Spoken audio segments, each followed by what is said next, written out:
বেশ কয়েকদিন ধরেই দেখছি হঠাৎ হঠাৎ আমার মাথাটা গরম হয়ে যাচ্ছে। আর মাথাটা ঠান্ডা করার জন্যই পাশে দেখি যে নারকেল তেলের শিশিটা রয়েছে।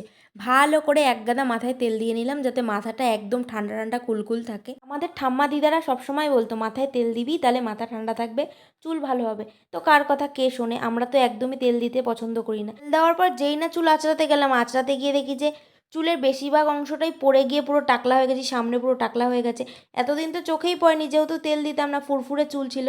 আর এখন তো চুলের কেজি 10,000 টাকা, ওই জন্য ভালো করে মুড়িয়ে মুড়িয়ে আমি বেঁধে রেখে দিলাম। তারপরেই চলে গেলাম রান্নাঘরে, আর রান্নাঘরে গিয়ে প্রথমেই চা বসিয়ে দিয়ে সবাইকে চা দিয়ে দিলাম খেতে। আর আমি নিয়ে নিলাম চিয়া সিড, যেহেতু আমি চা একদমই খাই না। আর এদিকে রান্না তোড়জোড় করা শুরু করে দিয়েছিলাম। আজকে করেছিলাম কচু বাটা, কচুটা বেটেই কিন্তু ভাতের মধ্যে রেখে দিয়েছিলাম। এর মধ্যেই বরমশাই টিফিনটা গুছিয়ে নিয়েছিলাম।